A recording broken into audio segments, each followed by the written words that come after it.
Spain का visit visa आप Pakistani passport पर किस तरीके से हासिल कर सकते हैं। शेंजन कंट्रीज में स्पेन का वीजा अगर आप पाकिस्तानी पासपोर्ट पर हासिल करना चाह रहे हैं तो इस वीडियो को एंड तक देखिएगा ताकि सारी आपको इस वीडियो से मिल सके। अस्सलाम वालेकुम, welcome to my YouTube channel visa culture and vlogs.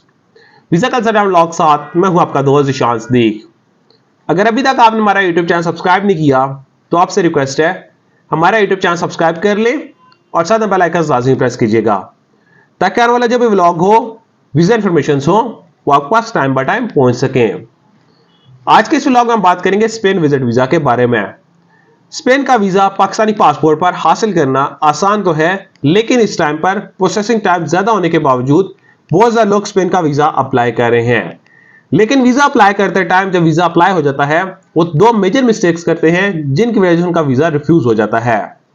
अगर आप स्पेन का वीजा 100% हासिल करना चाह रहे हैं तो इस वीडियो को एंड तक देखिएगा ताकि सारी चीजें आपको इस वीडियो से मिल सके। स्पेन का वीजा अप्लाई करने के लिए इसका अथराइज्ड ड्रॉप बॉक्स BLS इंटरनेशनल का अथराइज्ड ड्रॉप बॉक्स है। आपको BLS इंटरनेशनल की अपॉइंटमेंट लेनी पड़ती है। फर्स्ट स्टेप में आप अपॉइंटमेंट बुक करते हैं। अपॉइंटमेंट बुक होने के बाद आप प्रॉपर सारी प्रोफाइल रेडी करते हैं। प्रोफाइल रेडी करने के लिए भी कोई एक्स्ट्रा डॉक्यूमेंट्स नहीं चाहिए, कोई इन्विटेशन लेटर नहीं चाहिए, कोई पुलिस का सर्टिफिकेट और कोई भी डॉक्यूमेंट्स आपको मिनिस्ट्री ऑफ फॉरेन ऑफिस से अटेस्ट नहीं करवाना पड़ता। सारे नॉर्मल डॉक्यूमेंट्स होते हैं जो शेंजन कंट्रीज वाले डॉक्यूमेंट्स होते हैं। डॉक्यूमेंट्स आपका आइडेंटिटी डॉक्यूमेंट्स आते हैं, पासपोर्ट, ID कार्ड, आपकी पिक्चर्स, आपकी FRC और अगर आप मैरिड हो आपका MRC यानी कारनामे की पिक्चर आप साथ में अटैच करते हैं। देन उसके बाद सेकंड नंबर आप कहते हैं source of income. Source of income में अगर आप जॉब होल्डर हैं तो आपको जॉब लेटर देना पड़ता है, NOC लेटर देना पड़ता है। NOC लेटर बेसिकली कहते हैं नो ऑब्जेक्शन सर्टिफिकेट को, कि आप जिस कंपनी जॉब कर रहे हैं उस कंपनी ने आपको लीव ऑथराइज की हुई है कि आप आउट ऑफ कंट्री ट्रैवल कर सकते हैं। और लास्ट 3 मंथ की सैलरी स्लिप्स आपको प्रोवाइड करनी पड़ती हैं। और अगर आप गवर्नमेंट एम्प्लॉय हैं तो गवर्नमेंट एम्प्लॉय के लिए आपको एक्स पाकिस्तान लीव लेटर लाजमी चाहिए होता है जब वीजा अप्लाई कर रहे होते हैं, और जब ट्रैवल भी कर रहे होते हैं तो आपको एक्स पाकिस्तान लीव लेटर लाजमी चाहिए होता है। और अगर आप बिजनेस करें तो आपको बिजनेस के सारे डॉक्यूमेंट्स प्रोवाइड करने पड़ते हैं।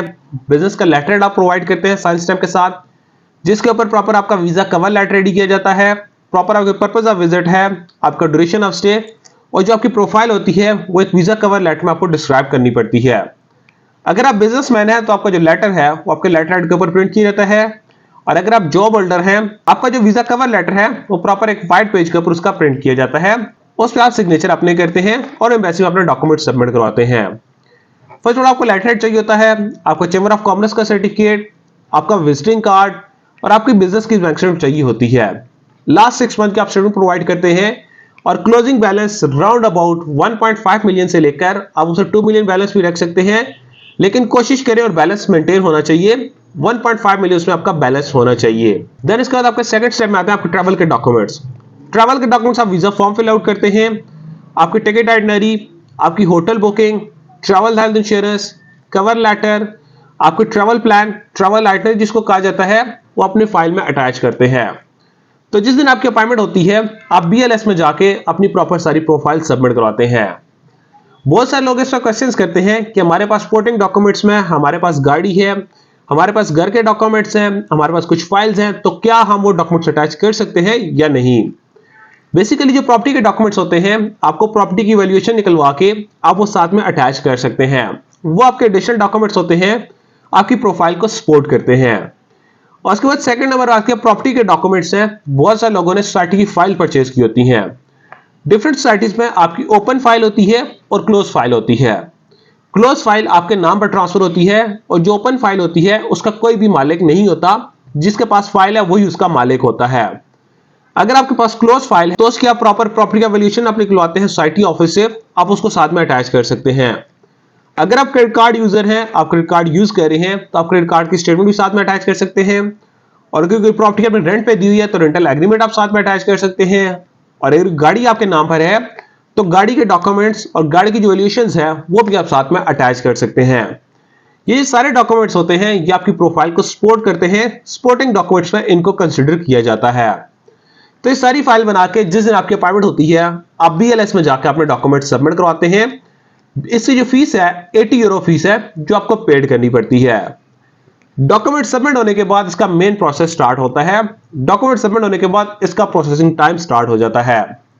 स्पेन का ओवरऑल जिस टाइम पर प्रोसेसिंग टाइम है 45 डेज से लेकर 90 डेज तक इसका प्रोसेसिंग टाइम है।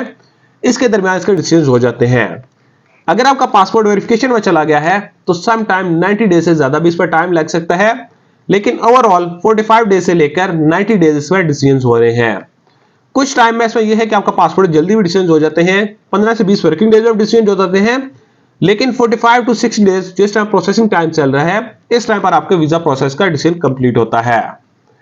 और अब हम बात करते हैं अगर आप स्पेन का वीजा अप्लाई कर रहे हैं तो कौन सी दो मेजर मिस्टेक्स हैं जो आप करते हैं तो आपका 100% वीजा रिफ्यूज हो जाता है।